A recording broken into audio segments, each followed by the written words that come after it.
In the end, Miami made the play Florida State was not able to make. The Seminoles positioned themselves to hold on to a win in an exciting fourth quarter against their rival, but instead the Hurricanes marched down the field to set up a game-winning touchdown in the final seconds. FSU fell 2,420. As in any loss, there were glaring negatives. However, there were also encouraging signs of growth for QB James Blackman and the offense.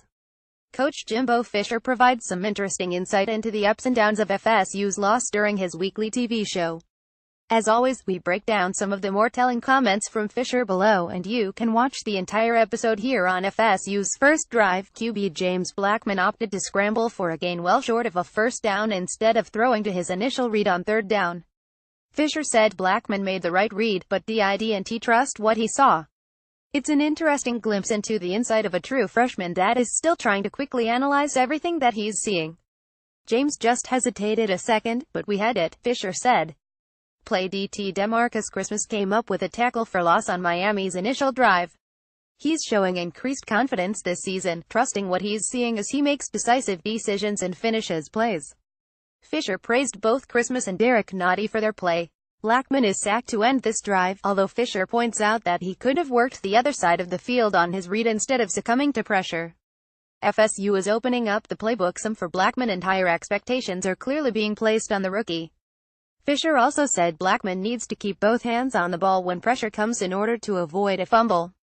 This third down stop is a good example of how Brian Burns can impact a game with his length.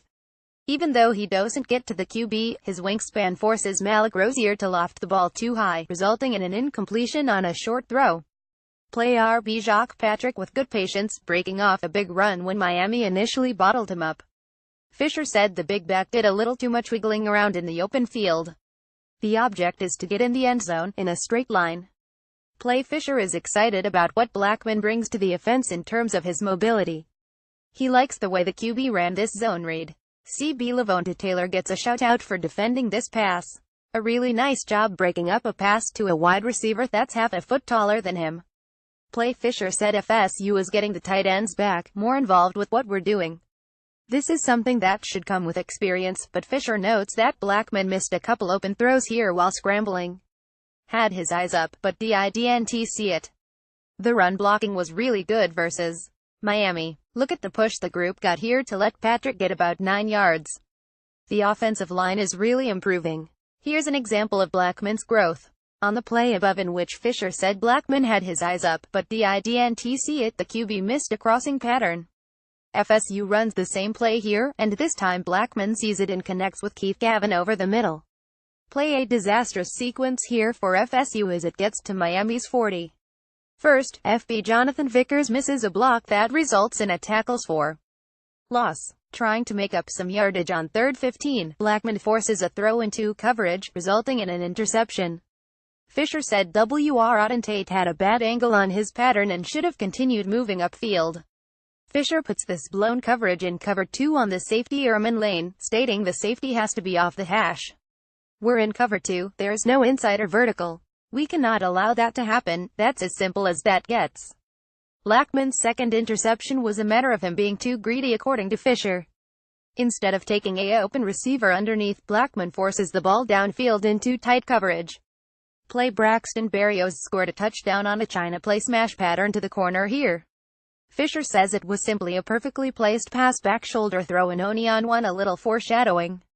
Play Fisher said Keith Gavin banged up his ankle on the kickoff return. It was on George Campbell to tell Gavin not to come out of the end zone when he was 34 yards deep. Blackman throws into coverage here, missing Ryan Izzo on a seam pattern in front of the end zone. Watch Izzo's reaction, he knew he had it. But Blackman comes right back to Izzo and hits a strike on a vertical route in a similar spot. Fisher was pleased with his team's balance on offense. He was aggressive and seemed comfortable mixing up runs, passes and setting things up with play action. This chunk play came off a missed assignment, as Jacob Pudi didn't get to the tight end quickly enough in the flat play he just left him. On this touchdown from Berrios, CB Kyle Myers plays with improper leverage, according to Fisher. Kyle is supposed to be in outside leverage, he had help inside. Blackman begins calming down and starts seeing the field exceptionally well on the go-ahead touchdown drive, exemplified with this play, a quick diagnosis off of play action to Tate for the score. This play was significant, as Myers missed a tackle in space that led to a first down for Miami and gave the Hurricanes an extra chance to score a touchdown instead of settling for a long field goal. Just tackle him. We get that tackle, if they're kicking. That sets up the game-winning touchdown pass over Tarvarus McFadden, who had a really nice game. They made the play. Get FSU News sent directly to your inbox. Click for free FSU newsletter. Start Seminoles 247 7-day free trial.